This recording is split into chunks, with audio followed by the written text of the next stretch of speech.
It happens to the best of us. We pick up our phones to check the weather or text our friends back when all of a sudden it's been 45 minutes and we've been doom scrolling cake or fake videos. Shorts are a dangerous invention. They're just short enough to keep us hooked, and when you think about the infinite scroll, even the creator regrets inventing it.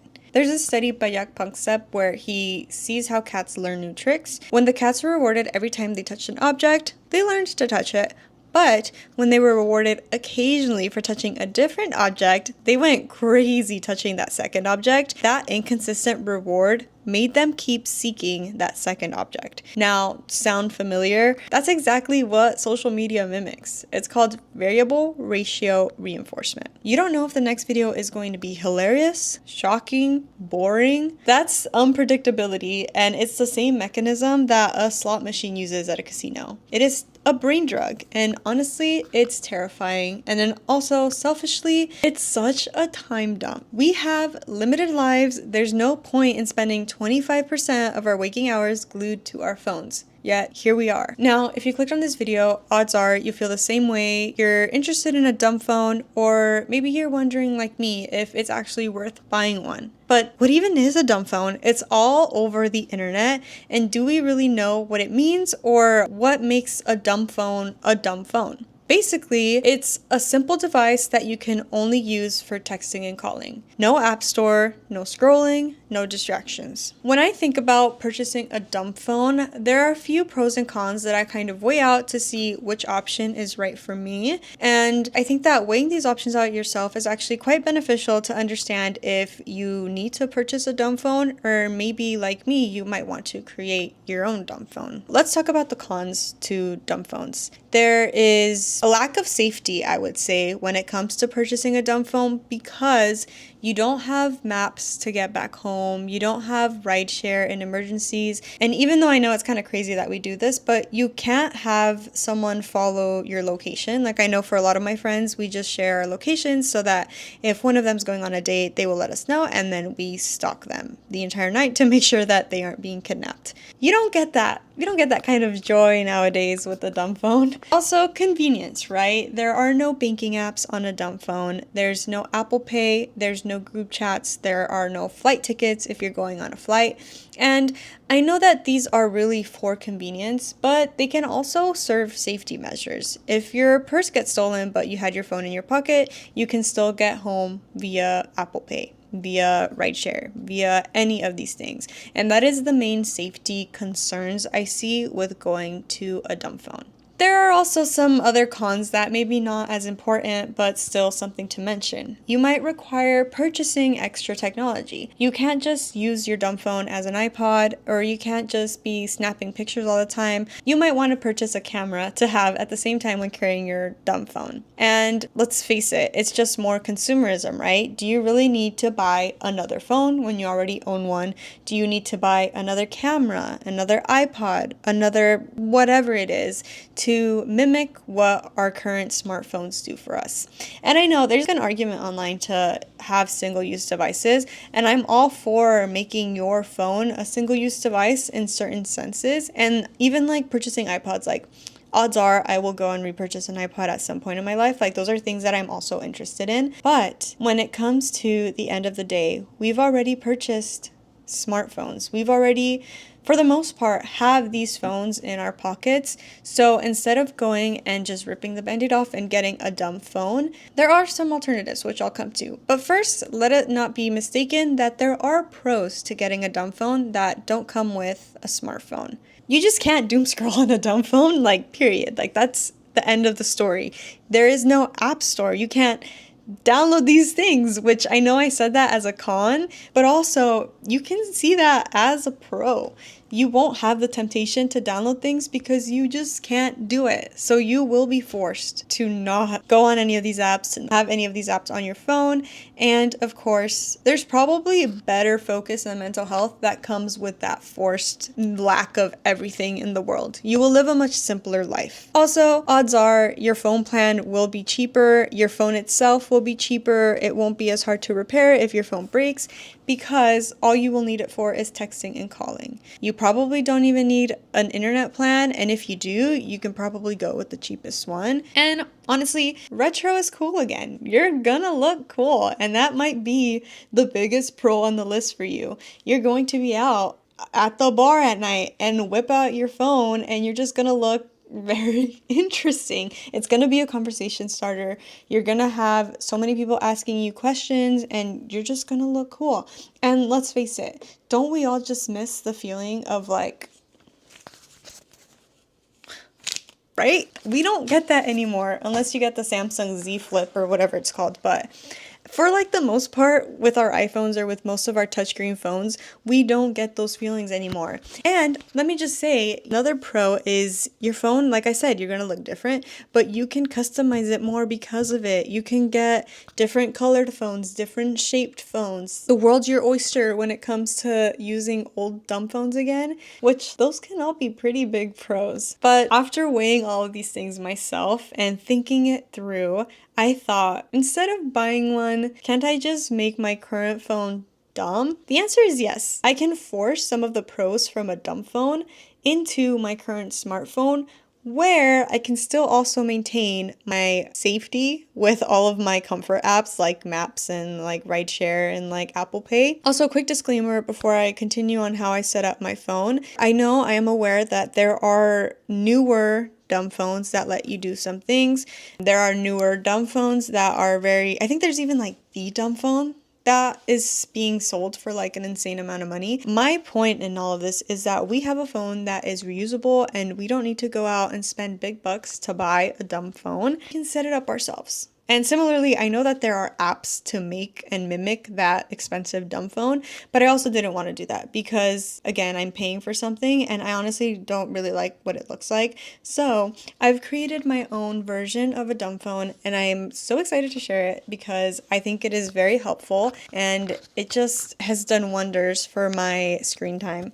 Let me kind of clean the screen, but this is what my lock screen looks like. This is the first step into my phone, and I'll screenshot to show you, but I only have the camera app and the flashlight app at the bottom, and then in the apps in the middle, I have the weather app, I have a clock, and then I have my Kindle app. Now, these are the apps that I don't feel bad clicking on, or I might find myself needing to open my phone to go on the most. And a way that these apps, having them there, has been helpful for me is that sometimes I don't feel the need to open up my phone at all. I can just click on them in the home screen, or like the weather, I can just see the weather there and not have to open up the weather app and start doom scrolling cake videos again. If I do open up my phone, however, I have a very, very, very simple layout. I basically only have a couple apps that I deemed important. I think there's a total of like 7, I guess 8 if you count my calendar that I deemed important. And then if I scroll to the right, I have my screen time, basically to guilt trip me into not using my phone. And then if I scroll one more, that's where my app library is with all of my apps. I will say, I don't have many of my apps deleted, mainly because I do use those banking apps sometimes. When I remember to pay off my credit card, I will go and pay it off right then and there for reasons like that, just convenience. I don't, however, have any apps that I would consider to be my time sinks, so any social media apps. There are, you will see like some of the movie apps, but those are only there for when I need to log in and like the TV asks you to log in on your phone. That's literally the reason why they're there. If not, I wouldn't have any of those movie viewing apps. But those are the apps I have downloaded, yet the only apps I really use and I keep on my home screen are Chrome, because I do like to search things on the internet sometimes, and I do like to be able to see when a store is closing or things like that. So that is one reason I keep Chrome on my phone. I also have Maps. As I said, I drive a lot, so I do run into situations where I drive myself into a place that I don't know and I need to know how to get out of it. Now, I also have Spotify because especially when I get into the car, I do like to listen to music. I kind of go on and off listening to music or listening to the radio, but just in case, I do have Spotify on my phone. And then the Kindle app, I have it basically everywhere because it reminds me that I would rather be reading than scrolling on my phone. So if I do feel like scrolling, it better be scrolling, reading a book. At the bottom bar to like show what I have on every screen, basically like the important apps that Apple deems worthy of going to every screen, is the phone call app, the texting app, and then also WhatsApp because I text my family through there. So those are the 3 apps that I consider. These are the essential phone apps, and then the other ones are my helpful nice to haves. That's it. That's what my phone looks like. I tried to keep the color as minimal as possible. The tweaks that make it even less appealing, I have the apps, like the specific icons, to be grayscale so that I'm not attracted by the colors to click on them. And then I also have the shortcut set up, and I'll show you how to do this, but I have the shortcut set up where if you press this button 3 times, it goes gray. And then if you press it again, it goes this color. And really the only reason I don't have grayscale on all the time is because when I'm using Google Maps, I hate for Google Maps to be grayscale. Otherwise, I would have it on all the time. But I do recommend having that shortcut so that if you have to go, I say have to, no one has to, but if you do want to go on social media, you can turn on grayscale and it'll make you not want to stay on as long because the colors won't be as vibrant. I also have all unnecessary notifications turned off. So you can go into your apps and turn off every notification that comes, and I found that this reduces the amount of times that I pick up my phone because I usually, if I hear a notification, I'm curious to see what it is, so I would pick up my phone every time I heard a notification or felt it vibrate. And then also turning off my notifications for everything meant that I can turn on my sound because I have less notifications, and now when the sound goes off, it's because I have a text message come in from a friend or from family, or I have a phone call coming in from family or friends. That means with my notifications turned on now, I no longer constantly pick up my phone to see if anybody's messaged. I know I would hear the notification, but also I got to pick out a really cute song to be my ringtone so that I'm not listening to the same boring one everybody has. I actually set up this song. If you know, you know. This is a No Doubt song. So, if you know, you know. Sunday Morning by No Doubt. Just a... Hello. Like, I think it's just more fun.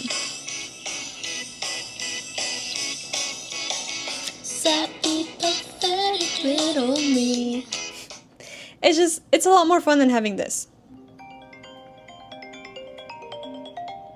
Why would I do that? Also, let me make sure I can change it back.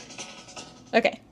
Why would I set the default sound when it just triggers me? So yes, that tip. Add a ringtone you actually like so you can keep your phone on loud without cringing every time. And lastly, add friction. So if you do want to download an app, if you need to, whatever, go on Instagram or TikTok, post content, if you have to download the app every time to do it, it adds a little bit of friction so that you're cognizant of what you are doing. Instead of mindlessly opening and scrolling, at least you're aware that you're logging in and going into the app. While it is still dangerous, you can still doom scroll and like get distracted. At least this way you take more time logging in, and then when you're done with the app, log out, and that will make it less likely for you to just open and log in every time. There are some pros to this that I didn't realize would happen. Like, of course, I knew I'd spend less time on my phone, and I knew I would like the layout a lot better if it was minimalist.